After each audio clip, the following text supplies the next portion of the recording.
Hello दोस्तों, स्वागत है आप सभी का हमारे यूट्यूब चैनल पर एक बार फिर से। दोस्तों, आज की वीडियो में हम बात करने वाले हैं प्रॉपर्टीज ऑफ फ्लूइड्स के बारे में। यानी आज जो सीरीज चल रही है, हमारी क्लासेस स्टार्ट हो गई हैं सिविल इंजीनियरिंग वालों के लिए। सब्जेक्ट हमारा क्या है? हाइड्रोलिक्स। हाइड्रोलिक्स का सेकंड चैप्टर है हमारा प्रॉपर्टीज ऑफ फ्लूइड्स के बारे में। आज हम इस वीडियो में डिस्कस करने वाले हैं, जो थर्ड सेमेस्टर सिविल वालों के लिए है।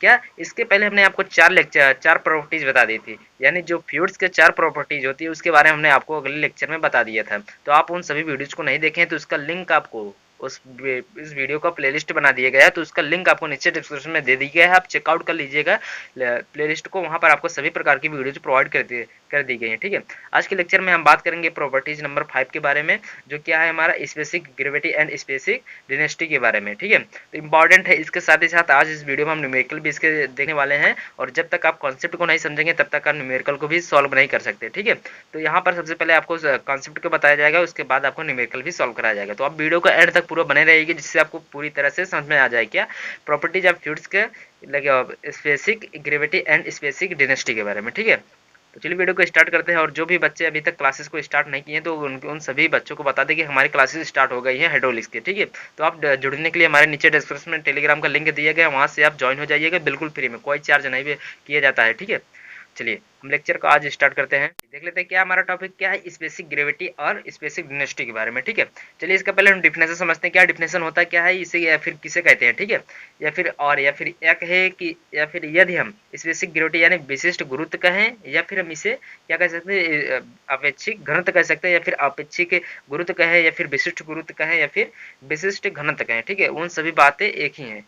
क्या है हमारा, इंग्लिश में इसे क्या कहते हैं, स्पेसिफिक ग्रेविटी कहते हैं, और हिंदी में इसे विशिष्ट गुरुत्व कहेंगे, या फिर इसका अपेक्षिक गुरुत्व कहेंगे। ठीक है, तो इन सभी से आपको कतराना नहीं है, केवल इंग्लिश उसकी सेम ही होती है, बट उसका जो हिंदी होता है अलग अलग होता है, और उसके जो मान होते हैं यानी जो उसका मतलब होता है वो सभी एक ही होते हैं। ठीक है, चलिए पहले इसको हम डिफरेंस को समझ लेते हैं कि होता क्या है।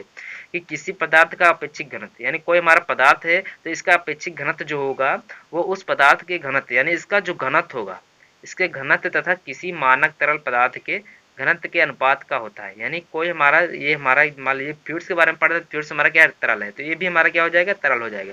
ये तरल पदार्थ का जितना हमारा इसका घनत्व होगा, इसमें जो भी तरल होंगे इसका जो घनत्व होगा, तथा कोई हमारा एक मानक तरल होता है तो उसके घनत्व के अनुपात के बराबर होता है क्या, हमारा अपेक्षिक घनत्व। ठीक है, चलिए इसको समझ लेते हैं एक बार फिर से। क्या होता है हमारा अपेक्षिक घनत्व, किसके बराबर होता है, उस पदार्थ के जितना घनत्व होता है तथा किसी मानक के तरल पदार्थ के घनत्व के अनुपात में होता है। ठीक है, चलिए अब इसको समझ लेते हैं कि फार्मूला की तरफ से।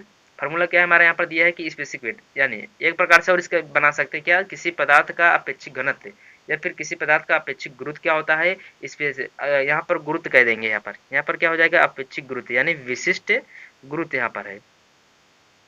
विशिष्ट गुरुत्व बराबर क्या होता है यहाँ पर हमारा स्पेसिफिक वेट एंड मानक तरल पदार्थ का भार घनत्व। यानी किसी भी किसी भी पदार्थ का जो विशिष्ट गुरुत्व होता है, इसी से हम डिफरेंशियल बना रहे हैं। किसी पदार्थ का जो विशिष्ट गुरुत्व होता है वो उस पदार्थ के भार यानी किसी पदार्थ के जो भार होता है, स्पेसिफिक विशिष्ट घन भार, तथा किसी मानक पदार्थ तराल के घनत्व यहाँ पर भार हो जाएगा, क्या भार के अनुपात में होता है। यहाँ पर विशिष्ट गुरुत्व बराबर क्या हो जाएगा, यहाँ पर स्पेसिफिक वेट एंड मानक तरल पदार्थ का भार घनत्व। ठीक है, यहाँ पर दो प्रकार से कह सकते हैं। किसी पदार्थ के अपेक्षिक घनत्व क्या होता है, उस पदार्थ के घनत्व तथा किसी मानक तरल पदार्थ के घनत्व के अनुपात पे होता है। और सेकंड है, इसको क्या आप किस तरह से पढ़ सकते हैं, स्पेसिफिक वेट, यानी किसी भी पदार्थ का और उसका विशिष्ट भार तथा किसी भी पदार्थ तथा उस पदार्थ के जो मानक तरल पदार्थ का भार होगा उसके अनुपात को क्या कहते हैं, विशिष्ट गुरुत्व कहते हैं। बहुत ही सिंपल इसका डिफिनेशन है। चलिए इसको हम एक फार्मूला भी हमारा पे बन जाएगा, क्या स्पेसिफिक, यहाँ पर फार्मूला आ जाएगा विशिष्ट गुरुत्व का है। यहाँ पर विशिष्ट गुरुत्व, अगर यहाँ पर अपेक्षिक या विशिष्ट घनत्व को लिखेंगे तो यहाँ पर क्या हो जाएगा, यहाँ पर और करके क्या लिख देंगे, उस पदार्थ का घनत्व, यानी पदार्थ का घनत्व हो जाएगा। ठीक है, पदार्थ का घनत्व, और यहाँ पर क्या हो जाएगा, किसी मानक तरल पदार्थ का घनत्व, यहाँ पर किसी मानक तरल पदार्थ का भार या फिर घनत्व, यहाँ पर घनत्व हो जाएगा। ठीक है, एक फार्मूला एक है हमारा ये घनत्व वाला, एक हमारा क्या है, भार वाला। ठीक है, तो हो गया। चलिए अब आगे नोट पॉइंट है कुछ, इसके बात कर लेते हैं। नोट पॉइंट में क्या है कि, चलिए देख लेते हैं नोट पॉइंट क्या है कि यदि जो तरल, यहाँ पर मानक तरल पदार्थ आप किसके लिए लेंगे, ठीक है, क्या हो जाएगा मानक तरल पदार्थ। चलिए मानक तरल पदार्थ को पढ़ लेते हैं कि कितना लेंगे इसका, कि द्रव के लिए जो होता है, द्रव जितने भी द्रव होते हैं उनके लिए क्या होता है, 4 डिग्री सेल्सियस पर शुद्ध जल, 4 डिग्री सेल्सियस पर हमारे जो प्योर वाटर होते हैं, तथा गैस के लिए मानक तरल पदार्थ किसी भी द्रव को 4 डिग्री सेल्सियस पर शुद्ध जल के मान लिया जाता है, ठीक है। और आगे क्या है, गैस के लिए जो भी हमारा गैस होता है, गैस के लिए क्या होता है, गैस के लिए मानक तरल पदार्थ क्या है कि 0 डिग्री सेल्सियस पर हाइड्रोजन या फिर कार्बन डाइऑक्साइड CO2 रहित वायु लेते हैं, ठीक है। मानक तरल पदार्थ कहाँ पर लेते हैं, द्रव के लिए हम 4 डिग्री सेल्सियस पर शुद्ध जल लेते हैं, और हमारा गैस के लिए क्या लेते हैं, मानक तरल पदार्थ को 0 डिग्री सेल्सियस पर हाइड्रोजन या फिर कार्बन डाइऑक्साइड रहित वायु को लेते हैं, ठीक है। यहाँ पर समझ में आ गया होगा। अब चलिए आगे बात कर लेते हैं इसके फार्मूला के बारे में, यानी लिक्विड के लिए। चलिए इसके न्यूमेरिकल भी देख लेते हैं एक। चलिए आगे देखते हैं। चलिए देख लें यहाँ पर क्या है, फॉर लिक्विड। यहाँ पर एक है द्रव के लिए, यहाँ पर द्रव तथा गैस दोनों अलग अलग है। यहाँ पर हमने आपको बता दिया क्या, द्रव के लिए 4 डिग्री सेल्सियस पर शुद्ध जल लिया जाता है, ठीक है। और गैस में क्या लिया जाता है, 0 डिग्री सेल्सियस पर हाइड्रोजन तथा या फिर कार्बन डाइऑक्साइड रहित वायु को लेते हैं, ठीक है। अब यहाँ पर स्पेसिफिक विशिष्ट घनत्व यहाँ पर क्या हो जाएगा, विशिष्ट घनत्व को यस से प्रदर्शित करते हैं, आप समझ लीजिएगा यस से प्रदर्शित करते हैं, ठीक है। तथा द्रव का घनत्व जो है या फिर भार का घनत्व 4 डिग्री सेल्सियस में पानी का घनत्व या फिर भार घनत्व, ये हमारा फार्मूला है किसका, फॉर लिक्विड। द्रव के लिए हमारा विशिष्ट घनत्व क्या हो जाएगा यहाँ पर कि द्रव का घनत्व या फिर भार का घनत्व या फिर 4 डिग्री सेल्सियस पानी के तरल का पानी का घनत्व या फिर भार घनत्व होता है, ठीक है। चलिए अब आगे बात कर लेते हैं इसका कुछ और। यहाँ पर अगर हम द्रव का घनत्व निकालें, यहाँ पर केवल लिक्विड का घनत्व निकालें, क्या हो जाएगा यहाँ पर द्रव का घनत्व, द्रव का घनत्व इसको हम रो से, घनत्व को रो से प्रदर्शित करते हैं, यहाँ पर रो ऑफ वाटर लिख देंगे, ठीक है। यहाँ पर रो ऑफ वाटर लिख सकते हैं। और यहाँ पर क्या कह रहा है, यहाँ पर एस है, क्या एस, एस हमारा क्या है, तो लिक्विड के लिए हमारा विशिष्ट गुरुत्व है, ठीक है। फिर इंटू कर देंगे, यहाँ पर चला जाएगा इंटू में हो जाएगा, इंटू क्या है 4 डिग्री सेल्सियस पर पानी का घनत्व, यहाँ पर लिख देंगे 4 डिग्री सेल्सियस पर पानी का घनत्व, पर घनत्व हो गया। यहाँ पर एक फार्मूला में इंक्रीज हो गया, क्या 4 डिग्री सेल्सियस पर पानी का घनत्व। यहाँ पर द्रव की घनत्व के बारे में हमने पता कर लिया, ठीक है। अब कुछ बात अपन बात कर लेते हैं, क्या होता है, चूंकि जो होता है 0 डिग्री सेल्सियस पर 4 डिग्री सेल्सियस पर जो पानी का घनत्व होता है वो कितना होता है, 1000 किलोग्राम प्रति मीटर क्यूब होता है, ठीक है।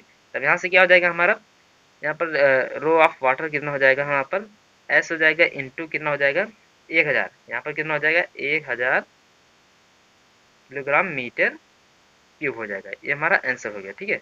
अब अपन बात कर लेते हैं क्या, अगर अब इसी प्रकार से देखिए यहाँ पर जिस फार्मूले से हमने यूज किया वो उसी तरीके से हम न्यूमेरिकल भी सॉल्व करेंगे। न्यूमेरिकल किस तरह से आता है, चलिए देख लेते हैं। यदि किसी पारे का विशिष्ट गुरुत्व या फिर अपेक्षित घनत्व 13.6 हो, तब पारे का घनत्व निकालिए। यानी किसी भी, आप इसी तरह से कह सकते हैं कि किसी भी, इस फार्मूले से हम किसी भी, अगर किसी भी पदार्थ का हमें अगर विशिष्ट गुरुत्व या फिर अपेक्षित घनत्व पता हो तो उस पदार्थ का घनत्व को हम जान सकते हैं, ठीक है। चलिए इसी प्रकार से न्यूमेरिकल है, तो यहाँ पर कौन सा फार्मूला लगाएंगे, यही वाला फार्मूला लगाएंगे, कौन सा, रो डब्ल्यू, यानी रो, यहाँ पर पारा पूछ रहा है तो यहाँ पर क्या पारा की पारा हो जाएगा, यहाँ पर रो ऑफ पारा है, यहाँ पर पारा लिख देते हैं। फिर क्या हो जाएगा, बराबर कितना हो जाएगा यहाँ पर एस, एस हमारा कितना दे रखा है, यहाँ पर विशिष्ट गुरुत्व 13.6 दे रखा है।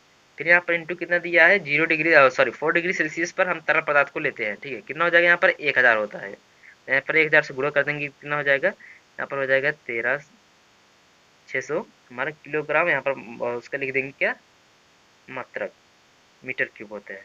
एस पारा का हमारा आ गया आंसर। यही हमारा न्यूमेरिकल, इसी तरह से न्यूमेरिकल सॉल्व होता है। पूरी तरह से हमारा कॉन्सेप्ट पर हमने कॉन्सेप्ट को पढ़ लिया और इजीली हमने न्यूमेरिकल को सॉल्व कर लिया। फार्मूला क्या होता है हमारा, फार्मूला होता है रो वाटर, उसके बाद हो जाएगा क्या यहाँ पर हमारा एस इंटू जो होगा 1000 किलोग्राम मीटर क्यूब। यहाँ पर दिए क्या, अगर हम विशिष्ट घनत्व पता हो तो उस वस्तु का हम घनत्व निकाल सकते हैं, ठीक है।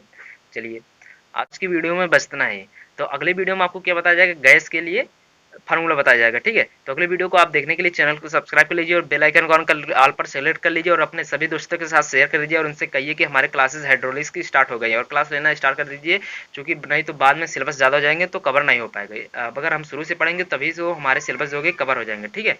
चलिए दोस्तों मिलते हैं अगले वीडियो में, और साथ ही साथ टेलीग्राम का लिंक नीचे डिस्क्रिप्शन में दे दिए गए, वहाँ से आप चेकआउट कर लीजिएगा टेलीग्राम पर, वहाँ पर आपको नोट्स भी मिलते हैं। चलिए मिलते हैं अगले वीडियो में।